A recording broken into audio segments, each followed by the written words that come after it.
The gunshot split the morning calm as Zara Blackwood stood on her porch, rifle aimed at the sky, her chestnut hair whipping around her face in the warm Montana breeze. The year was 1882, and she had sworn that if Garrett Miller ever showed his face at the Double B Ranch again, the next bullet wouldn't be a warning shot. "I told you to leave, Miller." Zara shouted, lowering the Winchester to level it at the tall cowboy who sat astride his paint horse at the edge of her property. 3 years of silence and you think you can just ride back in here like nothing happened? Garrett pushed his hat back, revealing eyes the color of a summer storm. The scar that ran along his jawline was new, a souvenir from his time away. He didn't flinch at the rifle pointed in his direction. "I'm not here to cause trouble, Zara," he called, his voice carrying across the distance between them. "Just came to settle some business." "Our business was settled when you chose California gold over me," she replied, her fingers steady on the trigger. "Now get off my land before I put a hole in that fancy new hat of yours." The corners of Garrett's mouth twitched, not quite forming a smile. "Still got that temper, I see." "And I still got good aim," Zara warned. "Better than when you left." Garrett nodded slowly, taking in the changes to the ranch, the new barn painted red, the corral expanded to hold twice as many horses as before, the windmill that hadn't been there when he rode out. His gaze finally settled back on Zara, noting how the girl he'd left behind had hardened into a woman who ran her own spread with a firm hand. "I'll go," he said, gathering his reins, "but I'll be in town for a spell. When you're ready to hear what I have to say, you know where to find me."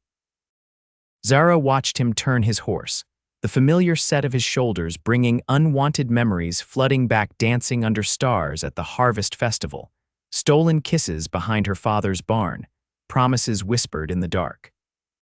Promises he'd broken when gold fever took him west, leaving her with nothing but a hastily scribbled note and a broken heart.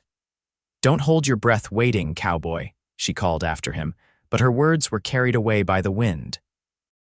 Only when Garrett disappeared over the ridge did Zara lower the rifle, her hands trembling slightly. She turned to find her foreman, old Frank Murphy, watching from the doorway of the barn. "Thought I heard a shot," he said, chewing on a piece of straw. "Trouble?"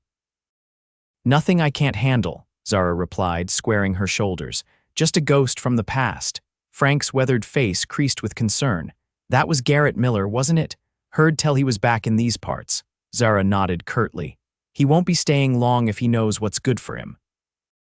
"You said the same thing about those cattle rustlers last spring," Frank reminded her with a small smile. "And about your sister's husband when he came calling after their fight. This is different," Zara said, marching up the porch steps. "Get the men ready. We're moving the herd to the north pasture today." Frank knew better than to argue. He'd watched Zara grow from a headstrong girl into the capable rancher who had taken over after her father's death 2 years ago. He'd also been there the day Garrett Miller rode away, leaving Zara standing in the yard, letter clutched in her hand, pride keeping her tears at bay until she thought no one could see. Inside the house, Zara placed the rifle in its rack and leaned against the wall, trying to steady her breathing. 3 years. 3 years of building a life without him, of proving to everyone in Willow Creek that a woman could run a successful cattle operation. 3 years of burying her feelings so deep she'd almost convinced herself they were gone. And now, with one unexpected appearance, Garrett Miller had stirred it all up again. The hurt, the anger, the love she'd never quite managed to extinguish, no matter how hard she'd tried. Zara glanced at her father's desk where the ranch ledgers lay open. The Double B was prospering under her management. She didn't need Garrett Miller or any man complicating her life. "He's just passing through," she told herself firmly. "And this time I won't be the fool who watches him leave." In town that afternoon, Garrett sat at a corner table in the Silver Dollar Saloon, nursing a whiskey and ignoring the curious glances from the locals. Willow Creek hadn't changed much, still one main street with the same storefronts, though the bank building was new, brick instead of wood, a sign of prosperity. Sheriff Tom Davis pushed through the batwing doors, scanning the room until his gaze landed on Garrett. With a nod to the bartender, he made his way over. "Heard you were back," Tom said, pulling out a chair. "Figured I'd find you here." Garrett raised his glass in greeting.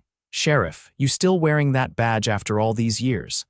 "Someone's got to keep the peace," Tom replied. "Speaking of which, I had a visit from Zara Blackwood not an hour ago. Seems she's concerned about a certain drifter causing trouble on her property." Garrett chuckled, but there was no humor in it.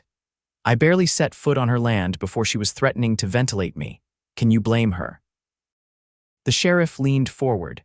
"You left without so much as a proper goodbye, from what I hear. Broke her heart." "I wrote her a letter," Garrett said defensively. "A letter?" Tom shook his head. "Boy, for someone who was supposed to be clever, you sure can be stupid." Garrett drained his glass. "I was young and foolish. Thought I'd make my fortune in California and come back a wealthy man worthy of her." "And did you?" Tom asked, eyeing Garrett's worn clothing and the simple rig on his hip. "Found enough gold to know it wasn't what I was looking for," Garrett admitted. "Took me too long to realize what I really valued was back here." The sheriff studied him for a long moment. "Zara's not the same girl you left behind. She's built something for herself here. Respected, independent. I can see that." "Then what are you doing here, Miller?" "Because if you've come to stir up old feelings just to disappoint her again, you'll have me to answer to." Garrett met the sheriff's stern gaze. "I came back to make things right. I don't expect her forgiveness, but there are things she needs to know." "Such as?" "That's between me and Zara," Garrett said firmly. Tom stood, adjusting his hat. "Well, you won't get anywhere near her with a rifle pointed at your chest. My advice, give her time. And maybe find a way to show her you've changed that doesn't involve just telling her so." After the sheriff left, Garrett sat contemplating his empty glass. Show her, not tell her. But how did a man prove he'd changed? How could he demonstrate that the reckless boy who'd abandoned her had grown into a man who understood the value of home, of loyalty, of love? He thought of the ranch he'd seen that morning, improvements everywhere, evidence of Zara's hard work and vision. And then an idea began to form. The next morning, Zara rose before dawn as usual, but as she stepped onto the porch with her coffee, she stopped short. There, by the broken fence section in the south field, the repair she'd been putting off for weeks, a solitary figure was already at work. Even from a distance, she'd recognize that tall frame anywhere. Anger bubbled up inside her as she marched across the yard, past the bunkhouse where her ranch hands were just stirring, and down to the field where Garrett was setting a new post. "What do you think you're doing?" she demanded, stopping a safe distance away. Garrett looked up, sweat already darkening his shirt despite the early hour. "Fixing your fence," he said simply. "I don't recall hiring you. Consider it a favor," he replied, tamping down the earth around the post. "Noticed it needed doing yesterday." Zara crossed her arms. "I don't want your favors, Garrett. I want you gone." He paused, leaning on the shovel. "Frank said you're short-handed. Lost 2 men to the railroad last month. You talked to Frank." The betrayal stung. "Ran into him at the general store last evening." Garrett went back to work, driving the spade into the hard earth. "He mentioned you've got 100 head to move and not enough hands to do it properly." "We managed just fine," Zara insisted, even though it wasn't entirely true. The spring roundup was coming, and she was worried about handling it with her reduced crew. Garrett continued working as if she hadn't spoken. "I'm offering to help, Zara. No strings attached. You need extra hands and I need work. There are other ranches in the territory." "None that I owe a debt to," Zara laughed bitterly. "A debt? Is that what this is? You think a few days' labor will square things between us?" Garrett finally stopped working, meeting her gaze directly. "I know it won't, nothing could, but I'm here, I'm able, and you need help." "It's as simple as that." Zara wanted to tell him to leave, to take his help and his piercing gray eyes and the memories that came with them far away from her ranch. But she was practical above all else, and Frank was right, they were short-handed at the worst possible time. 2 weeks, she said finally. "You can stay until the roundup is finished. Standard wages, no special treatment. You bunk with the other hands and you take orders from Frank and me without question." A ghost of a smile crossed Garrett's face. "Yes, madam, and Garrett." She added, turning to leave. "When the 2 weeks are up, you ride out again, for good this time." "If that's what you still want when the time comes," he agreed quietly. Zara walked away, refusing to look back, refusing to acknowledge the small spark that had ignited in her chest at the sight of him working her land as if he belonged there. 2 weeks, she reminded herself. She could endure his presence for 2 weeks. What she didn't know was if her heart could survive watching him leave a second time. Word spread quickly among the ranch hands that Garrett Miller was back and working at the Double B. Some of the older hands remembered him from before, but most were new, hired after Zara's father died and she took over operations. They regarded the newcomer with curiosity and some suspicion, especially given their boss's obvious tension around him. Garrett kept his head down and worked harder than anyone, from dawn until well after dusk. He mended fences, mucked stalls, broke horses that the other hands couldn't manage, and never complained, not even when Zara deliberately assigned him the most backbreaking tasks. By the end of the first week, even the most skeptical hands had to admit that Miller knew his business. He had a way with horses that bordered on magical, gentling the wildest Mustang with patience and a quiet voice. And though he rarely spoke of his time away, occasionally a story would slip out around the evening fire tales of California gold fields, Arizona territory fights, and Texas cattle drives that revealed a man who had seen much of the world beyond Montana. For her part, Zara did her best to avoid direct interaction with Garrett. She issued orders through Frank when possible and kept conversations businesslike and brief when they were forced to speak. But she couldn't help noticing things the way he stepped in, without being asked, when young Billy Peterson was struggling with a particularly ornery steer. The respect with which he treated the aging cook, who'd been with the ranch since her father's time, the quiet competence with which he handled every task. One evening, as Zara sat on the porch going over the books, she heard the sound of laughter from the direction of the bunkhouse. Curious, she set aside her ledger and walked close enough to see without being seen. The hands were gathered around a small fire, and in their midst, Garrett sat with a guitar she didn't recognize, fingers moving skillfully across the strings as he played a lively tune.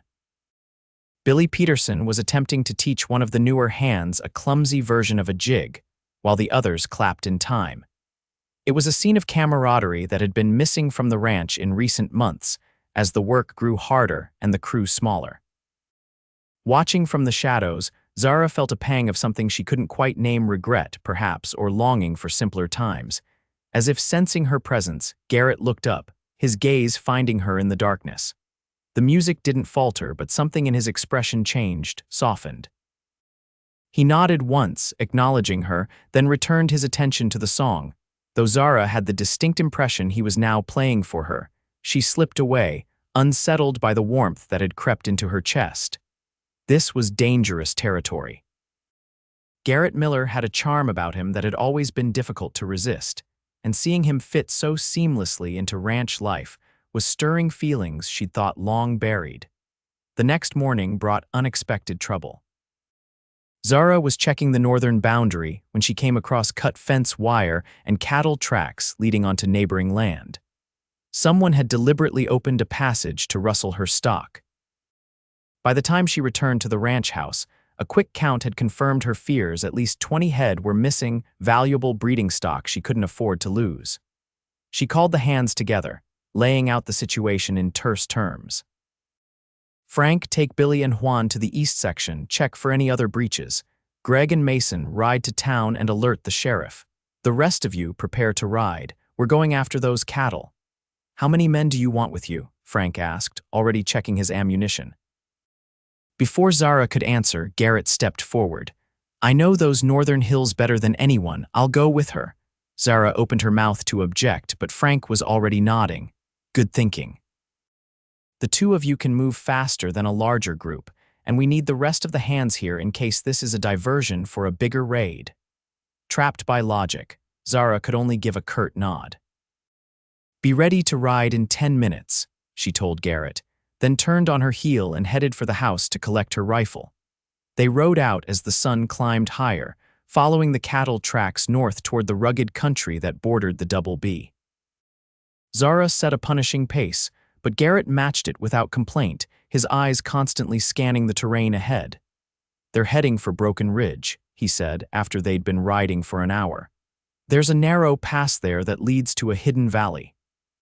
Perfect place to hold stolen cattle until they can be moved on. Zara glanced at him.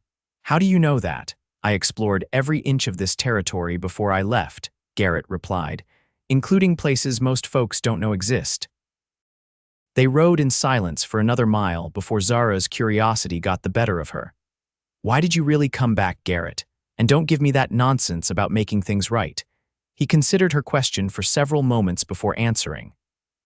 I spent 3 years chasing something I thought I wanted, only to realize I'd left behind what I truly needed. And what was that? Home, he said simply. A purpose. You, Zara's hands tightened on the reins. I'm not the same girl you left behind. I know that. I'm not asking you to be. Then what are you asking? Garrett's gaze met hers, steady and serious. For a chance to know the woman you've become. For the opportunity to show you the man I am now. Before Zara could respond, Garrett suddenly raised his hand, signaling for quiet. He pointed to a ridge ahead where dust was rising, the sign of cattle on the move. They approached more cautiously now, using the terrain for cover. When they reached a vantage point overlooking a small canyon, they spotted their quarry, the missing cattle, and 3 armed riders herding them toward the pass Garrett had mentioned. Blackwell's men, Zara whispered, recognizing the distinctive hat of one of the riders. James Blackwell owned the next ranch over and had been trying to buy the Double B for years, first from her father and then from her. 3 of them, 2 of us, Garrett assessed, and they're armed for trouble. Zara checked her rifle. I'm not letting them take my cattle. We need a plan, Garrett insisted. Something smarter than riding in guns blazing. She wanted to argue but knew he was right. A frontal confrontation could turn deadly, and while she was willing to fight for what was hers, she wasn't willing to risk lives unnecessarily, including Garrett's.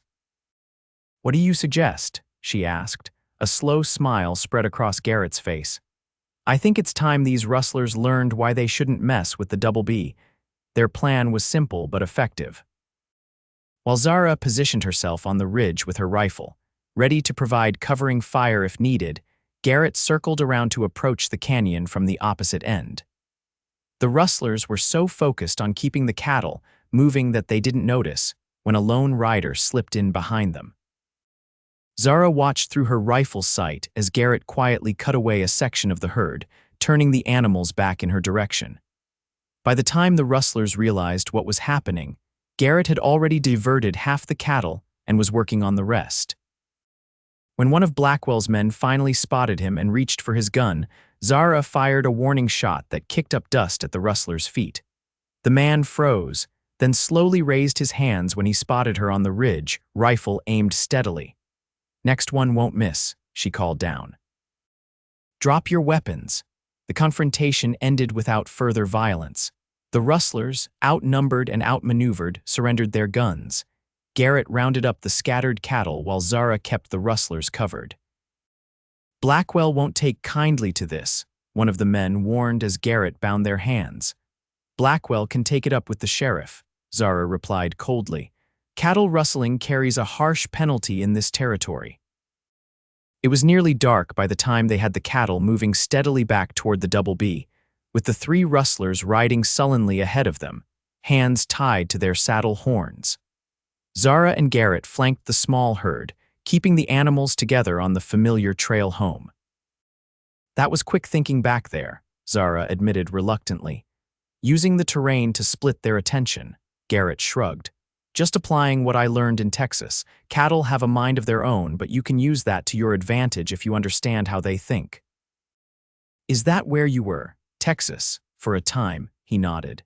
After California didn't pan out the way I'd hoped, I signed on with a cattle outfit moving herds north from San Antonio, worked my way up to trail boss before I decided to head back this way. Zara studied his profile in the fading light. You could have written. The simple statement hung between them, laden with 3 years of unspoken hurt. I did, Garrett said quietly, many times, but I never sent the letters. Why not? He was silent for so long that Zara thought he might not answer. When he finally spoke, his voice was rough with emotion. Because I was ashamed. I left promising to make my fortune, to come back a man worthy of you. Instead, I lost everything in a mining venture that collapsed, nearly got myself killed in a cave-in, and ended up working other men's cattle for wages that barely kept me fed. His hands tightened on the reins. What right did I have to contact you when I couldn't even make good on the promises I'd made? I didn't fall in love with you because of promises of wealth, Zara said, the words escaping before she could stop them. I fell in love with a man who looked at me like I was the sunrise after a long night, a man who believed in me when even my father thought a woman couldn't run a ranch. Garrett's eyes met hers, filled with a yearning that made her heart ache. I never stopped loving you, Zara. Not for a single day. The admission hung in the air between them, as tangible as the cattle dust and the cooling night air. Zara looked away, unable to bear the raw honesty in his gaze. It's getting dark, she said instead. We should make camp. The cattle are too tired to push all the way back tonight. If Garrett was disappointed by her deflection, he didn't show it. He simply nodded and began scouting for a suitable campsite, giving her the space she needed to gather her tangled emotions. They made camp in a small clearing near a stream, securing the rustlers to a tree while the cattle grazed peacefully nearby. Garrett built a small fire and produced coffee and jerky from his saddlebags, offering Zara a share that she accepted with murmured thanks. As they sat in the firelight, the rustlers eventually dozed off, leaving Zara and Garrett in a bubble of privacy despite the open terrain around them. The familiar routine of a cattle drive camp brought back memories of the times they'd ridden together before he left, checking her father's herds, dreaming of a future they would build together.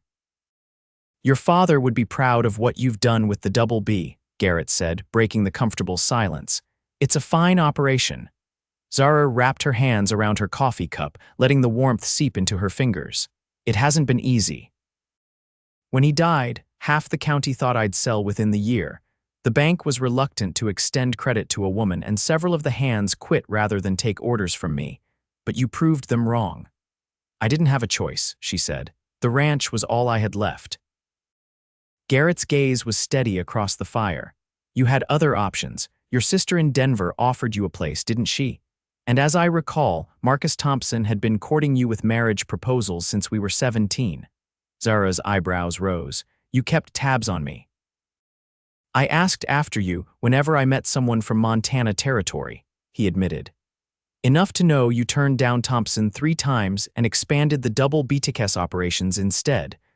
Marcus wanted a wife, not a partner, Zara said with a small shrug. He expected me to sell the ranch and settle into town life, hosting dinner parties and raising children. And that's not what you wanted, Zara stared into the fire, considering the question. I wanted a life that was my own making. I wanted to honor my father's legacy. And yes, maybe I wanted to prove something to myself, to everyone who doubted me. She looked up, meeting his gaze, including the man who didn't believe enough in what we had to stay and build it with me. The words landed like stones between them, heavy with accusation. I thought I was doing right by you, Garrett said softly, trying to secure our future. By leaving me behind, Zara shook her head. That's not how partnership works, Garrett. You made a decision that affected both of us without even discussing it with me. You're right, he acknowledged, surprising her. I was wrong. Too proud to admit I was afraid I couldn't give you the life you deserved if we stayed. Too foolish to realize that being together was what mattered, not some grand future I imagined. His candor disarmed her. The Garrett she remembered had been stubborn in his convictions, slow to admit when he was wrong. This man across the fire from her seemed different, humbled by experience, more willing to acknowledge his mistakes. What would you do differently, she asked, if you could go back to that day? Garrett set down his coffee cup, his expression serious in the flickering firelight. I'd ask you to come with me, or better yet, I'd listen when you told me we could build something right here. I'd trust in us, instead of thinking I had to prove myself first. The honesty in his voice made Zara's throat tight with emotion. For 3 years, she'd nursed her anger, letting it harden into a protective shell around her heart. Now that shell was developing cracks, letting in feelings she'd tried so hard to forget. It's late, she said, rising abruptly. We should get some rest if we want to reach the ranch by midday tomorrow. Garrett nodded, accepting her retreat without pushing further. I'll take first watch, he offered. You get some sleep. Zara settled into her bedroll, turned away from the fire and from Garrett, but sleep eluded her. His words echoed in her mind, along with memories that refused to stay buried: his laugh, the feel of his hand in hers, the way the world had seemed full of possibility when they were together. She was still awake when Garrett moved quietly to check on the cattle an hour later. Through barely opened eyes, she watched him silhouette against the star-filled sky, strong and steady as he'd always been, yet somehow changed by the years apart. For the first time since his return, Zara allowed herself to wonder what it might mean to let him back into her life, not as the boy who had left, but as the man he had become. The journey back to the ranch the next morning was uneventful. Sheriff Davis met them at the boundary of the Double B, taking the rustlers into custody with a nod of approval for Zara and Garrett's handling of the situation. "Blackwell's been getting bolder," the sheriff commented as his deputy led the prisoners away. "This is the third rustling incident in the county this month. He wants my land," Zara said. "Thinks if he causes enough trouble, I'll give up and sell to him." "He doesn't know you very well then," Garrett remarked, earning a small smile from Zara that felt like a victory. The sheriff glanced between them, noting the change in dynamics from the tension of a few days earlier. "Well, I'll be holding these fellows for trial. Might want to increase your patrols for a while, just in case Blackwell decides to retaliate." When they reached the ranch yard, the hands gathered around to hear the story of the recovery. Frank looked particularly pleased to see the valuable breeding stock returned safely. "You two make a good team," he observed, helping to count the cattle as they were herded back into the home pasture. "Just like old times," Zara shot him a warning look, but couldn't deny the truth of his words.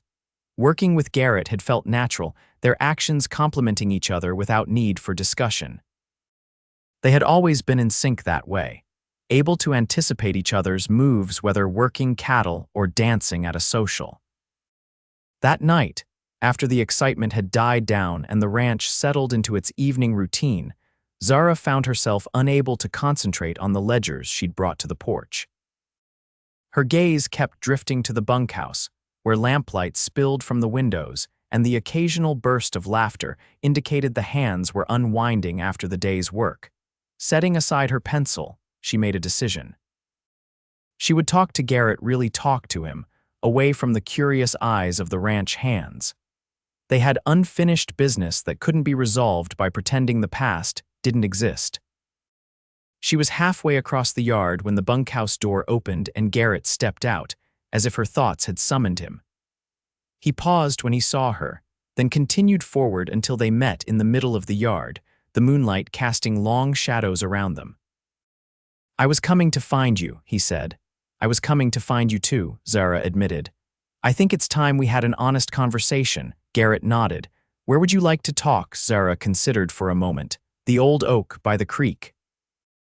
It had been their spot once, a massive oak tree that leaned over Willow Creek, its branches providing shade for countless picnics and private conversations when they were courting. Garrett looked surprised by the suggestion, but pleased. "Lead the way," he said softly. The creek was peaceful at night, the water reflecting the moonlight as it burbled over stones worn smooth by time. The oak stood as it always had, a silent sentinel that had witnessed the changing seasons of the land for more than a century. Zara leaned against the trunk, feeling the rough bark through her shirt. "Why did you really come back, Garrett? The whole truth this time?" Garrett stood before her, hat in hand, his face half in shadow. "I came back because I finally realized that everything I was searching for was right here all along. It took losing you to understand what you meant to me." "And what was that?" Zara asked, her voice barely above a whisper. "Everything," he said simply. "You were my home, Zara, my purpose. My future. I was too blind to see it then, too caught up in proving myself worthy of you in ways that didn't matter." Zara closed her eyes, feeling the weight of his words. "You hurt me, deeply." "I know." His voice was rough with regret. "If I could take back that pain, I would. But I can't erase the past. All I can do is ask for a chance to show you that I've changed, that I understand now what really matters." She opened her eyes to find him watching her, his expression open and vulnerable in a way the younger Garrett would never have allowed. "And what matters to you now?" she asked, honesty, loyalty, building something that lasts. He took a step closer. Loving someone enough to put their happiness before your pride. The words settled around her like a warm blanket, comforting yet somehow frightening in their intensity. Zara had built walls around her heart these past 3 years, learning to depend on no one but herself. The prospect of lowering those defenses was terrifying. "How do I know you won't leave again when things get difficult?" she challenged. "When the next opportunity comes along." "You don't," Garrett acknowledged. "Words are just words until they're proven by actions. All I can offer is today, tomorrow, and every day after that I'm allowed to stay and demonstrate that I'm here for good if you'll have me." Zara studied him in the moonlight, the boy she had loved, now a man shaped by experiences both harsh and humbling. She couldn't deny the pull between them, the connection that had never truly broken despite years and distance. "I'm not ready to forgive everything," she said honestly. "But I'm willing to give you the chance to prove yourself not as the man who left, but as the one who came back." The hope that bloomed in Garrett's eyes was almost painful to witness. "That's all I'm asking for," he said. "Time." Impulsively, Zara reached out and took his hand, feeling the calluses that spoke of hard work and perseverance. It was a small gesture, but significant, the first time she had voluntarily touched him since his return. "Time," she agreed softly, "but no promises beyond that." "No promises," he echoed, his fingers gently curling around hers. "Just possibilities." They stood there by the creek, hand in hand, the future stretching before them, uncertain but no longer bound by the pain of the past. It was a beginning, tentative and fragile, but real. In the days that followed, a new pattern emerged at the Double B. Garrett continued working with the other hands, but Zara no longer went out of her way to avoid him. They began taking meals together occasionally, catching up on the years they'd spent apart. Garrett told her of his adventures, the good and the bad, while Zara shared stories of how she'd transformed the ranch after her father's death. The spring roundup began, keeping everyone busy from sunrise to well past sunset. Garrett proved his worth many times over, his experience on Texas cattle drives bringing new techniques that made the work more efficient. The other hands, seeing Zara's changing attitude toward him, gradually accepted Garrett as more than just temporary help. One evening, after a particularly exhausting day, Zara found Garrett on the porch, whittling a piece of wood with a small knife. She sat beside him, curiosity overcoming her usual reserve. "What are you making?" she asked. Garrett held up the half-finished carving, a small horse taking shape under his skilled hands. "Just something to pass the time," he said. "Learned it from an old vaquero in Texas. Said a man should have something to do with his hands besides work, keeps the mind settled." Zara watched as his fingers moved deftly, shaving thin curls of wood away to reveal more of the horse's form. "You've picked up many new skills." "Had to," he replied with a small smile. "Turns out gold mining wasn't my calling. Do you regret it?" The question slipped out before she could consider it. "Going west, I mean." Garrett's hands stilled as he considered her question. "I regret hurting you," he said carefully. "I regret leaving the way I did, but the journey itself," he shook his head. "It shaped me, taught me hard lessons I needed to learn, made me appreciate what really matters." "And what matters to you now?" Zara asked. Echoing her question from their night by the creek, Garrett looked up from his carving, his eyes meeting hers with an intensity that made her breath catch. "Being worthy of a second chance, building something real and lasting, proving that a man can learn from his mistakes." The sincerity in his voice touched something in Zara that had been closed off for too long. Before she could respond, however, the sound of approaching horses drew their attention to the yard. 3 riders were approaching, and even in the dusk, Zara recognized the lead figure, James Blackwell, owner of the neighboring ranch and the man behind the rustling attempt. "Trouble?" she murmured, rising to her feet. Garrett stood as well, setting aside his carving. "Want me to get Frank and the boys?" Zara shook her head. "Let's hear what he has to say first." Blackwell reined in his horse at the edge of the yard, flanked by 2 men Zara didn't recognize. He was a large man in his 50s, with a florid face partially hidden by a bushy beard. "Evening, Miss Blackwood," he called, his tone falsely jovial. "Thought I'd pay a neighborly visit." Neighbors usually come during daylight hours, Mr. Blackwell, Zara replied coolly.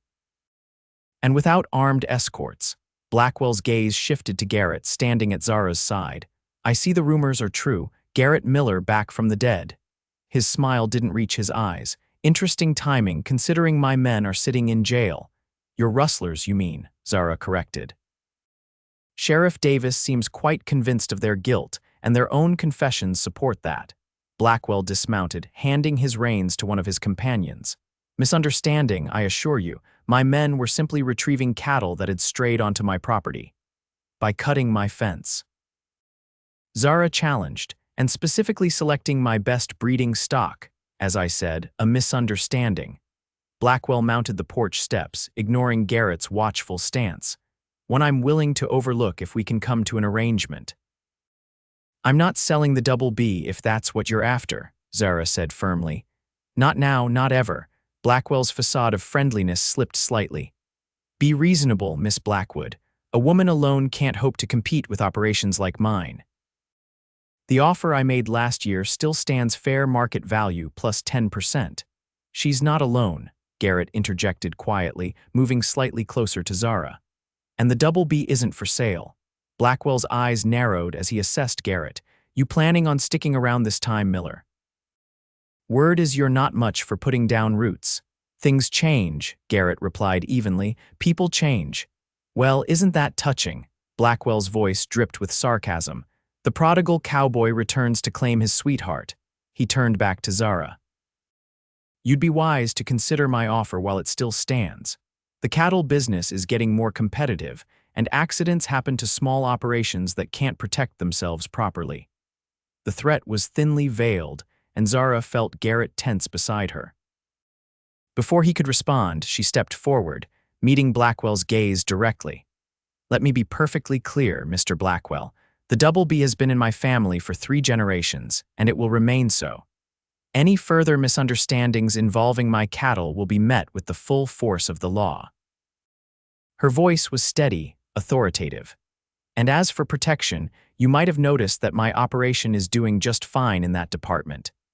As if on cue, Frank and several of the hands emerged from the bunkhouse, drawn by the sound of unfamiliar voices. They spread out across the yard, not obviously threatening but clearly present and watchful. Blackwell surveyed the scene, his expression darkening. You're making a mistake, Miss Blackwood. The only mistake was thinking you could intimidate me into selling, Zara replied. Now, unless you have actual business to discuss, I believe our conversation is concluded. For a moment, it seemed Blackwell might argue further, but after a tense silence, he gave a curt nod. This isn't over, he said quietly, turning to leave. No, it isn't, Zara agreed. But the next time your men trespass on my property or touch my cattle, I won't be so merciful as to simply hand them over to the sheriff. Blackwell mounted his horse without another word, his companions following suit. As they rode away, Frank approached the porch. Trouble? He asked, eyeing the departing riders. Nothing we can't handle, Zara assured him, though her heart was beating faster than she cared to admit. Blackwell wasn't a man who gave up easily, and his thinly veiled threats concerned her more than she wanted to show. When the hands had returned to the bunkhouse, Garrett turned to her. He'll be back. Men like that don't take kindly to being refused. I know, Zara sighed. But I meant what I said. I won't be bullied off my land. Garrett's expression was grave.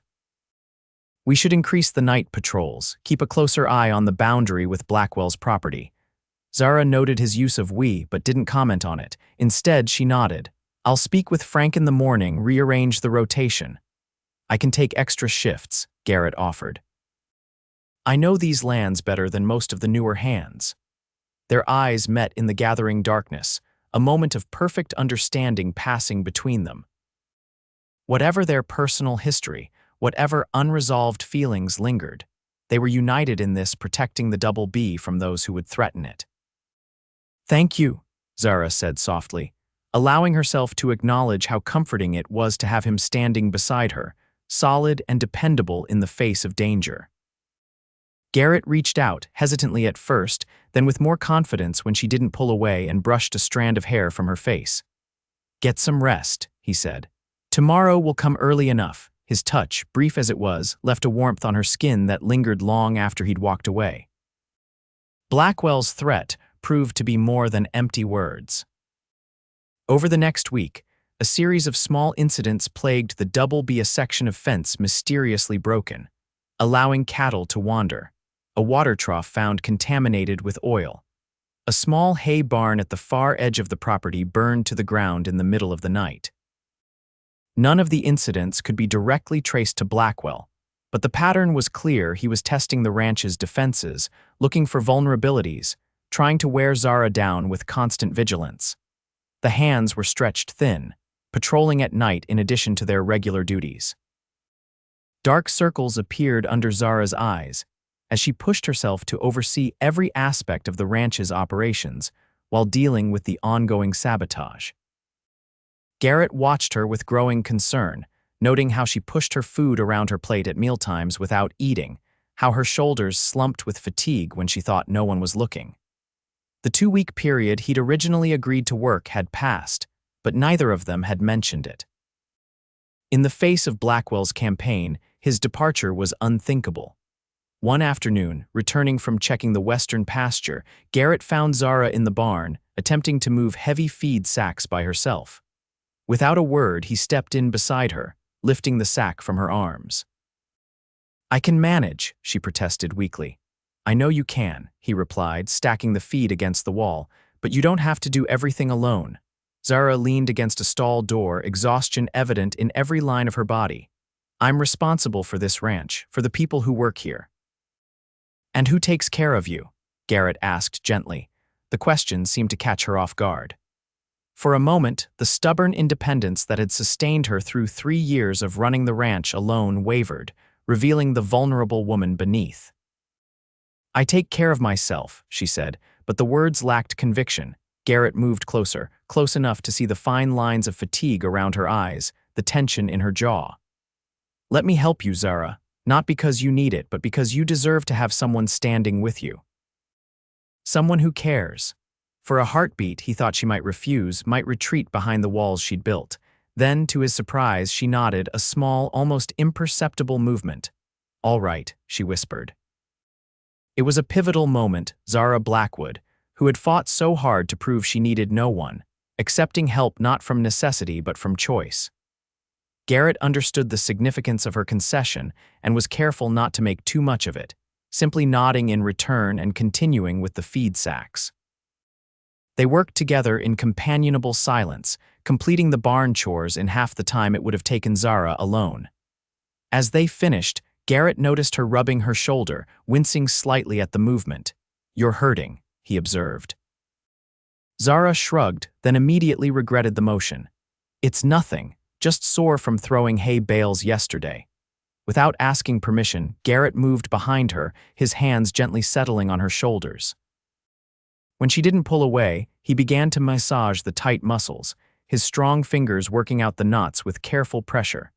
Zara tensed initially, then gradually relaxed under his touch, a small sigh escaping her lips as some of the tension eased. It was the closest they had been since his return, and both were acutely aware of it, the warmth of his hands through her shirt, the faint scent of lavender soap that he remembered so well from before. "Better?" he asked, his voice low. "Yes," she admitted, turning to face him. They were standing very close now, close enough that she could see the flecks of blue in his gray eyes, the tiny scar above his eyebrow from a childhood accident. For a moment, the years between them seemed to vanish. Garrett's gaze dropped to her lips, and Zara found herself swaying slightly toward him, drawn by a force as natural and inevitable as gravity. The sound of approaching footsteps broke the spell. They stepped apart as Frank appeared in the barn doorway, his expression apologetic when he realized he'd interrupted something. "Sorry to disturb you, Miss Zara, but Sheriff Davis is here. Says he has news about Blackwell." Zara nodded, smoothing her hair with hands that weren't quite steady. "Thank you, Frank. Tell him I'll be right there." As Frank retreated, Zara glanced at Garrett, a flush of color in her cheeks. "I should go," Garrett nodded, making no move to stop her. "I'll finish up here." She hesitated, as if wanting to say something more, then turned and hurried toward the house. Garrett watched her go, his heart beating faster than normal. Something had shifted between them, something significant. For the first time since his return, he allowed himself to hope that maybe, just maybe, there was a chance for them after all. Sheriff Davis brought unwelcome but not unexpected news. 3 of Blackwell's men had been spotted in town, heavily armed and making thinly veiled threats about teaching the Blackwood woman a lesson. "I've warned them off officially," the sheriff explained, seated at Zara's kitchen table. "But I can't arrest men for talk, and Blackwell's got friends in the territorial government who make my job complicated." "So you're saying we're on our own," Zara concluded. The sheriff had the grace to look uncomfortable. "I'm saying be prepared, increase your security. And if anything happens, get word to me immediately." After he left, Zara called a meeting with Frank, Garrett, and her most trusted hands. They developed a rotation of armed patrols, established signals in case of trouble, and made preparations to move the most valuable breeding stock closer to the main ranch buildings where they could be better protected. That night, Zara found it impossible to sleep. She paced the house restlessly, checking windows, listening for unusual sounds. Eventually, she pulled on her boots and a shawl and stepped onto the porch, needing the open air to clear her thoughts. The night was clear, stars scattered like diamond dust across the velvet sky. In the distance, she could make out the silhouette of a rider, one of the hands on patrol, keeping watch over the Double B. The sight should have been reassuring, but Zara couldn't shake the feeling that things were coming to a head, that Blackwell was preparing to make a more decisive move. She was so lost in thought that she didn't hear Garrett approach until he spoke from the bottom of the porch steps. "Couldn't sleep either," Zara startled slightly, then relaxed when she recognized him. "Too much on my mind." Garrett climbed the steps, coming to stand beside her at the railing. He'd clearly been on patrol, his rifle was slung over his shoulder, and his duster showed signs of the night's dew. "Any trouble?" she asked. He shook his head. "All quiet so far, too quiet if you ask me." They stood in silence for a moment, looking out over the sleeping ranch. Then Garrett turned to her, his expression serious in the moonlight. "Zara, if Blackwell is planning something big, it might be wise to send for help. The Circle T could spare some men, and I know Jim Harker would ride over with his boys if you asked." Zara's pride bristled instinctively at the suggestion. "I won't go begging to other ranchers for protection." "It's not begging to ask allies for aid," Garrett countered gently. "It's what neighbors do for each other, what friends do." She considered his words, recognizing the wisdom in them despite her reluctance. "I'll think about it," she conceded. Garrett nodded, accepting that it was the most she could offer at the moment. "For what it's worth," he added quietly, "I think your father would be proud of how you've handled all this, standing your ground, protecting what's yours." The unexpected praise caught Zara off guard, bringing a sudden sting of tears to her eyes. She blinked them away quickly, but not before Garrett noticed. Without a word, he reached out, taking her hand in his. The simple contact was comforting in a way Zara hadn't allowed herself to need for a very long time. She didn't pull away, instead letting her fingers twine with his, drawing strength from his steady presence. "I'm scared, Garrett," she admitted in a whisper, the words difficult to speak aloud. "Not for myself, but for the ranch, for the people who depend on me. What if I can't protect them?" "You're not alone in this," he reminded her, his thumb tracing gentle circles on the back of her hand. "I'm here. The hands are loyal, and despite what you think, there are people in this county who admire what you've built and would stand with you if asked." Zara looked up at him, really looked at him, seeing beyond her hurt and anger to the man he had become: steady, reliable, willing to stand beside her rather than try to take over. The contrast with the impulsive young man who had left her 3 years ago couldn't have been more stark. "When did you get so wise?" she asked, a small smile tugging at her lips despite the gravity of their situation. Garrett's answering smile was rueful. "Somewhere between losing everything in a mining swindle and spending a winter herding cattle through Texas blizzards, I suppose. Nothing like hard times to teach a man what matters." The honesty in his voice moved her deeply. Impulsively, Zara reached up, her free hand touching his cheek, feeling the rough stubble beneath her fingers. Garrett went very still, his eyes never leaving hers. "Zara," he breathed, her name a question and a prayer. She answered by rising on tiptoe and pressing her lips to his, a kiss that held 3 years of longing, of anger transformed slowly into forgiveness, of a love that had never truly died despite her best efforts to bury it. Garrett's arms came around her, pulling her close as he returned the kiss with equal fervor, equal tenderness.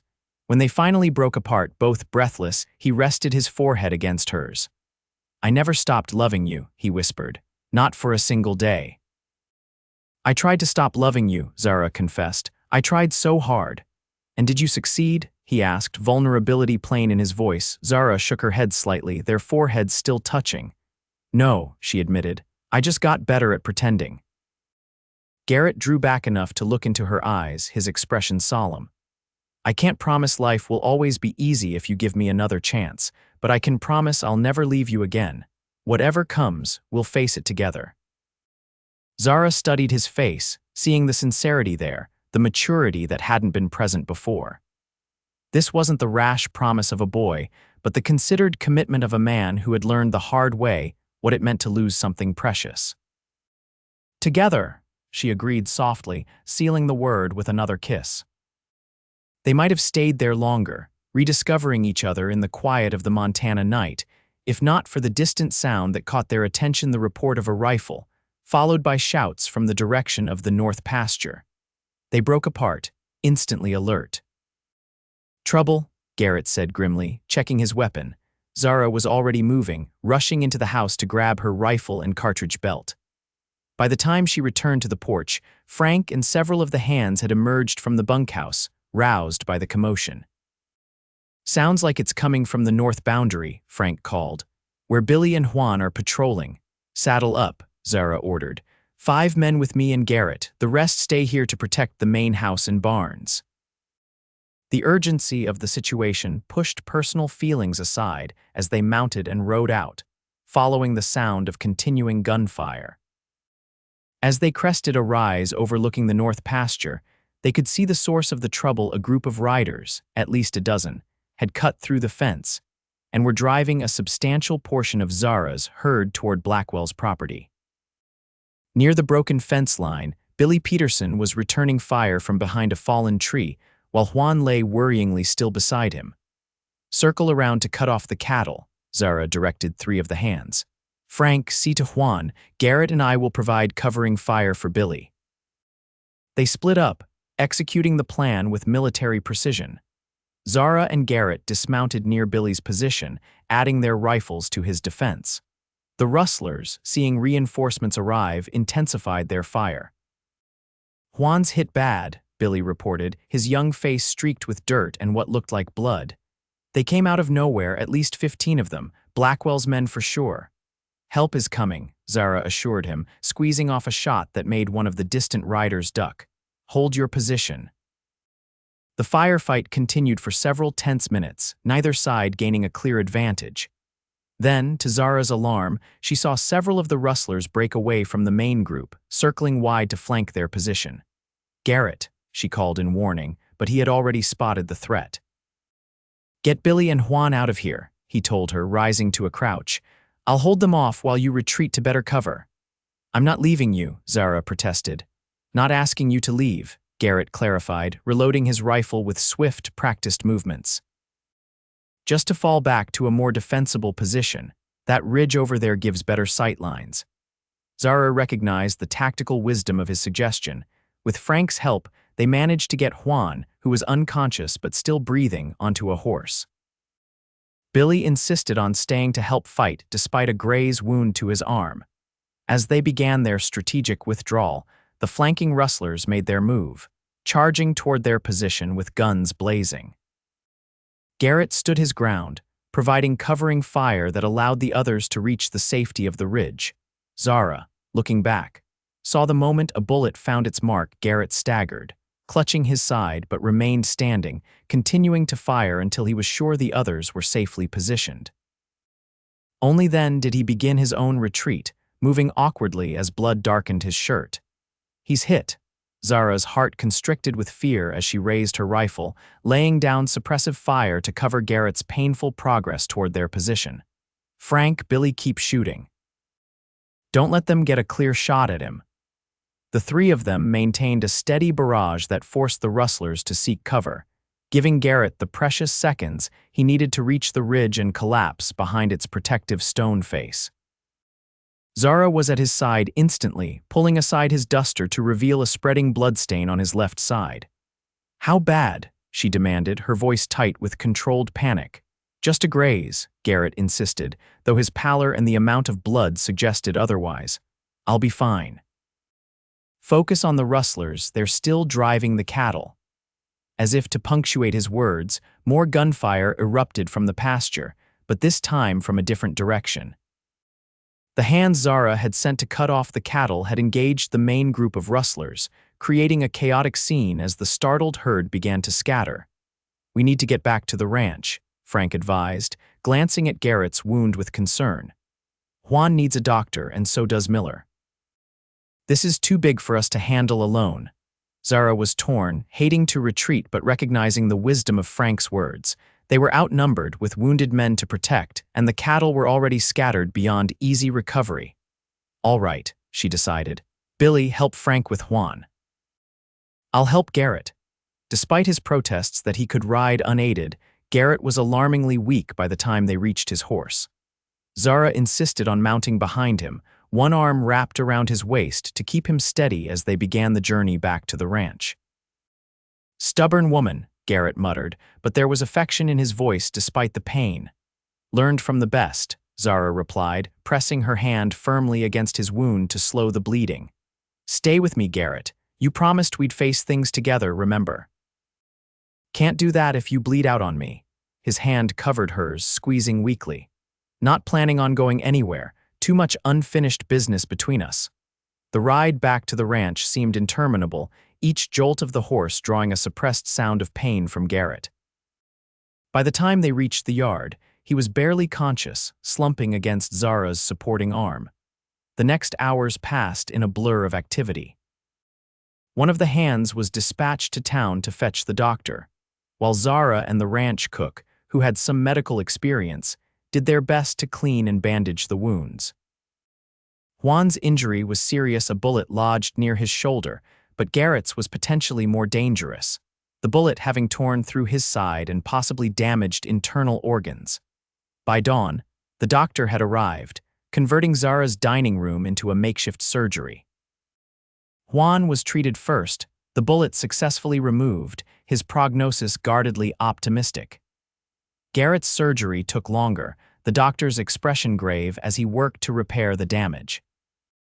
Zara waited outside the door, unable to sit, pacing the hallway until Frank gently forced her into a chair and pressed a cup of coffee into her hands. "He's strong," Frank assured her, "and he's got something to live for now." Zara looked up sharply. "What do you mean?"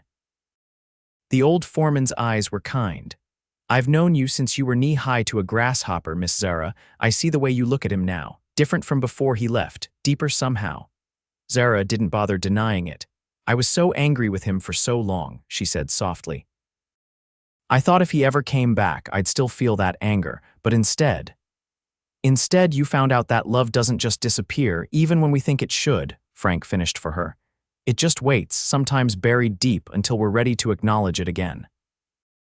Before Zara could respond, the dining room door opened and the doctor emerged, wiping his hands on a towel. She was on her feet instantly, searching his face for news.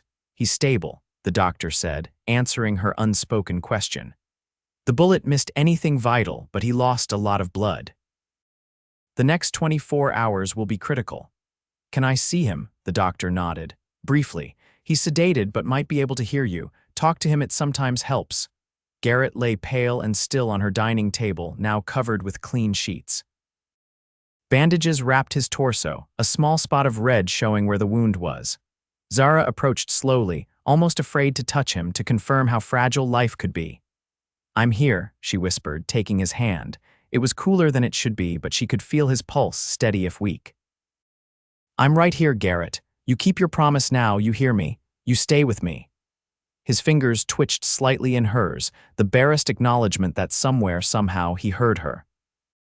Throughout that long day, Zara refused to leave Garrett's side, even as she directed operations to secure the ranch against further attacks. Riders were sent to neighboring friendly ranches with requests for help. And by evening, the first reinforcements began to arrive. Jim Harker with 5 of his men, the Peterson brothers from the East Valley, even old Tom Jenkins, who had once courted Zara's mother and retained a soft spot for the Blackwood family. Sheriff Davis arrived with a deputy, having heard about the raid. His expression was grim as he took Zara's statement and examined Juan's and Garrett's wounds. "This is beyond simple rustling," he declared. "This is attempted murder. I'm riding to the territorial capital tomorrow to request official intervention. Blackwell's gone too far this time." As night fell, the Double B was better defended than it had been in years, with friendly ranchers supplementing Zara's own hands in patrolling the boundaries. In the makeshift sickroom, Garrett's condition remained unchanged, his breathing shallow but regular, his fever moderate but not dangerous. Zara sat beside him, holding his hand, sometimes talking softly about her plans for the ranch, sometimes simply watching the rise and fall of his chest, reassuring herself that he still fought to stay with her. It was near midnight when his eyes finally fluttered open, focusing with difficulty on her face. "Zara." His voice was barely audible, rough with pain. "I'm here," she said, leaning closer, relief flooding through her. "Don't try to talk, you need to rest." Garrett's lips curved in a faint smile. "Did we stop them? Some of the cattle were scattered, but most are safe," she told him. "And we have help now. Half the county's turned out to stand with the Double B." He seemed to relax at that, his eyes drifting closed again. "Told you, people would come if you asked." Zara squeezed his hand. "You were right, I should have reached out sooner." "Stubborn," he murmured, already slipping back toward sleep. "S why I love you." The words, spoken with such simple certainty despite his weakened state, brought tears to Zara's eyes. She leaned forward, pressing a gentle kiss to his forehead. "I love you too," she whispered. "So you come back to me, Garrett Miller. That's an order." His lips twitched in what might have been a smile before he surrendered again to healing sleep. The next few days brought dramatic changes to the situation. True to his word, Sheriff Davis returned from the territorial capital with a contingent of lawmen authorized to investigate and arrest James Blackwell for organized rustling and attempted murder. The evidence against him was overwhelming testimonies from captured rustlers, the wounded ranch hands, and even one of Blackwell's own men who turned state's evidence in exchange for leniency. Blackwell was taken into custody, his property placed under temporary management by the territorial court. The threat to the Double B was effectively neutralized. Though the cost had been high, Juan would likely never regain full use of his arm, and Garrett's recovery promised to be slow and painful. A week after the raid, Garrett was strong enough to be moved from the dining table to Zara's father's old bedroom. The doctor pronounced him out of immediate danger, though he warned against any exertion for at least a month. "Keep him in bed," the doctor instructed Zara. "And make sure he doesn't try to do too much too soon. Men like him are the worst patients. They think they're invincible." "Don't worry," Zara assured him with a determined gleam in her eye. "He's not going anywhere until you say he's ready." After the doctor left, she brought Garrett a bowl of broth, helping him sit up against the pillows to eat. He was still pale, but some of his strength was returning, and with it, his natural restlessness. "I should be helping with the repairs," he protested as she arranged the blankets around him. "The north fence still needs fixing, and the spring branding is coming up." "The fence is already repaired," Zara informed him. "Jim Harker's boys saw to it before they left, and as for the branding, Frank has it well in hand. Your job right now is to heal." Garrett caught her hand as she fussed with his pillows. "Zara," he said seriously, "we need to talk about what happens next." She stilled, looking down at him. "What do you mean?" "I mean us, the future." His gray eyes held her steadily. "Before all this happened, we were just beginning to find our way back to each other. I need to know if that's still what you want." Zara sat on the edge of the bed, her hand still in his. "You almost died protecting my ranch, Garrett."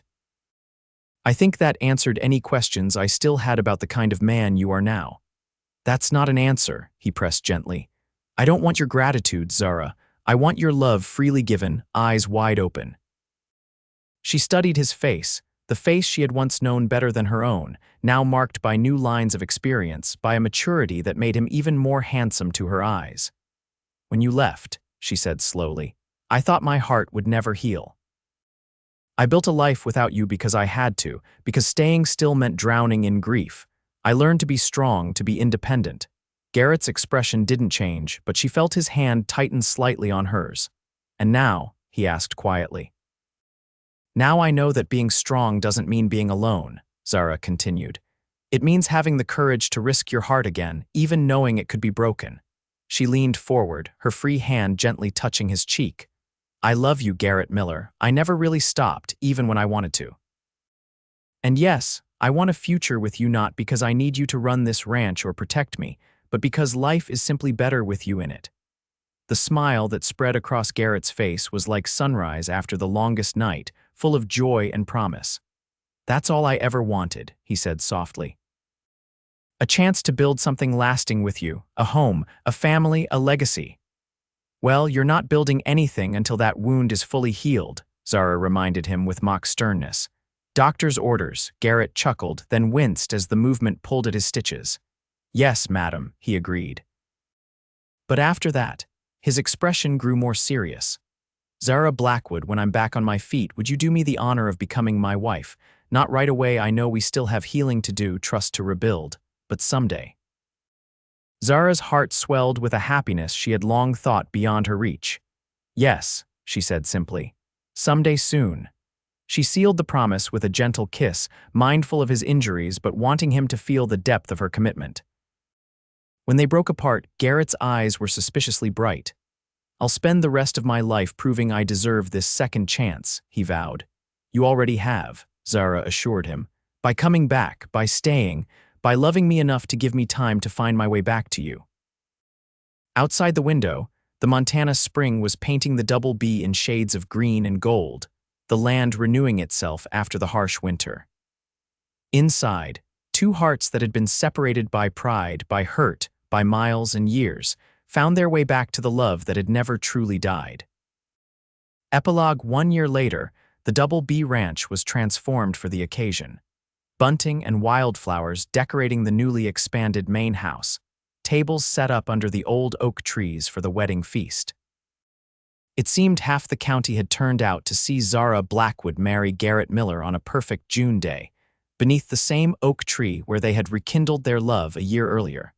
Zara stood before the mirror in her bedroom, hardly recognizing the woman who looked back at her. The wedding dress, ordered from Denver, was simpler than most brides might choose, but with its fitted bodice and flowing skirt, it suited her perfectly. Her chestnut hair was arranged in an elegant twist, adorned with small white flowers. A knock at the door heralded the arrival of Sheriff Davis's wife, who had stepped in to help with the preparations since Zara had no mother or sister present. "It's time, dear," Mrs. Davis said warmly. "And my goodness, don't you look beautiful? That young man of yours won't know what hit him." Zara smiled, a blend of nervousness and joy making her cheeks flush. "Is everything ready? Everything's perfect," Mrs. Davis assured her. "The minister's in place, the guests are seated, and your groom is looking so handsome it's almost criminal, though he's pacing like a caged mountain lion." Zara laughed, the sound light and carefree in a way it hadn't been for years. That sounds like Garrett, never could stand still when he was excited about something. As she made her way downstairs and out onto the porch, Zara was struck by how right this all felt. The Double B had been her home all her life, but it had become something more in the past year, not just a ranch to be defended and preserved, but the foundation for a future filled with promise. Frank waited at the bottom of the steps, dressed in his Sunday best, his weathered face beaming with pride. In the absence of her father, the old foreman had offered to walk Zara down the aisle, an honor that had brought tears to his eyes when she asked him, "Ready, Miss Zara?" He asked, offering his arm. "Ready," she confirmed, taking it with a steady hand. The small band struck up a tune as they rounded the corner of the house, and the assembled guests came into view. Zara's gaze, however, went straight to the tall figure waiting beneath the oak tree. Garrett, standing tall and strong, fully recovered from his wounds, his gray eyes finding hers immediately. The expression on his face as he watched her approach was one Zara knew she would remember until her dying day: wonder, joy, and love so profound, it seemed to illuminate him from within. When Frank placed her hand in Garrett's, the old foreman's voice was gruff with emotion as he said, "About time you two figured things out." A ripple of laughter went through the gathering, breaking the solemnity of the moment in exactly the right way. As the minister began the ceremony, Garrett leaned close to whisper in Zara's ear. "You're even more beautiful than the day I left," he said softly, "and 1,000 times more precious to me." Zara squeezed his hand, her heart too full for words. The journey that had brought them to this moment had been long and often painful, filled with separations and misunderstandings, with growth and forgiveness. But standing here now, preparing to pledge her life to this man who had left and returned, who had proven his love through actions as well as words, Zara knew with absolute certainty that every step had been necessary. The vows they spoke were traditional, but the meaning behind them was uniquely theirs: a promise to stand together through whatever life might bring, to build on the foundation of trust they had so painstakingly reconstructed, to love with eyes wide open to both the joy and the challenges ahead. When the minister pronounced them husband and wife, and Garrett's lips met hers in their first kiss as a married couple, Zara felt the final pieces of her heart clicking into place. This was right. This was home. The celebration that followed lasted well into the night, with music and dancing, food and laughter. Neighbors who had come to the Double BTK's aid during the trouble with Blackwell raised toasts to the newlyweds, to prosperity and peace, to new beginnings built on the solid ground of hard-won wisdom. As the evening star rose above the Montana mountains, Garrett led his bride away from the festivities, down to the creek where they had spent so many hours in their youth, dreaming of a future together. "Happy, Mrs. Miller?" he asked, his arms encircling her waist as they stood at the water's edge. "Happier than I ever thought possible," Zara admitted, leaning back against his chest. "And it's still Blackwood Miller, remember? We agreed." Garrett chuckled, the sound rumbling pleasantly against her back. "How could I forget? The famous Blackwood name lives on as it should."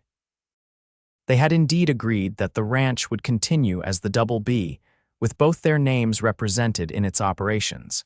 It was a compromise that honored the past while embracing their shared future, much like their relationship itself. "What are you thinking about?" Zara asked, feeling the contemplative quality of his silence. "About journeys," Garrett replied thoughtfully. "About how sometimes you have to leave a place to understand how much it means to you, about how coming home can be the greatest adventure of all." Zara turned in his arms to face him, her hands framing his beloved face. "Welcome home, Garrett Miller," she said softly. "Home," he agreed, lowering his lips to hers. "For good this time."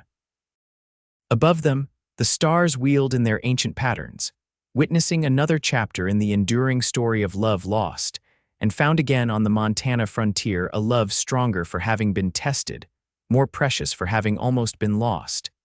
And now, at last, secure in the promise of all the tomorrows stretching out before them.